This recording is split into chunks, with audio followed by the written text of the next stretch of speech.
જે સ્ત્રીઓનો કોઠો ગરમ રહેતો એવી સ્ત્રીઓને સફેદ પાણીનો પ્રોબ્લેમ, પેશાબમાં બળતરા, પ્રેગ્નન્સી ના રહેવી, વધારે પડતું સ્વેટિંગ, કોર્ટિસોલ હોર્મોન વધવાને કારણે બોડીમાં ફેટ અને હોર્મોનલ ઇમ્બેલેન્સ રહેતું હોય છે, જેને આપણે 5 નેચરલ ટિપ્સથી બેલેન્સ કરશું. નંબર 1, રાતે સૂતી વખતે સૂકા ધાણા, વરિયાળી અને કાળી દ્રાક્ષને પલાળી તેને સવારે મસળી આ પાણી પીવાથી તમારો કોઠો અંદરથી ઠંડો થશે. બીજું અને ઘણું ઇફેક્ટિવ, ચોખાનું પલાળેલું પાણી.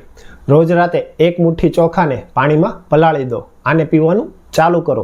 જે સ્ત્રીઓને પેટમાં બળતરા, પેશાબમાં બળતરા કે સફેદ પાણીનો પ્રોબ્લેમ રહેતો હોય તેને મૂળમાંથી સારું થશે. ત્રીજું અને સૌથી વધારે ઇફેક્ટિવ, 1 ચમચી સતાવરી પાવડરને ગાયના દૂધમાં રોજ રાતે લેવાથી તમારા કોઠાને તો ઠંડક આપશે જ, પણ સાથે સાથે તમારી કેલ્શિયમ ડેફિશિયન્સી, ઇન્ફર્ટિલિટી ઇસ્યુ અને હોર્મોનલ ઇમ્બેલેન્સ પણ સોલ્વ થશે. ચોથું, બપોરે જમ્યા પછી રોજ કોકોનટ વોટર પીવાનું રાખો.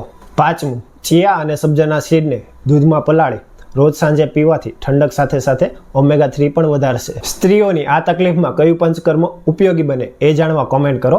પંચકર્મ અથવા સ્વસ્થ આયુર્વેદ પંચકર્મ હોસ્પિટલની મુલાકાત લો.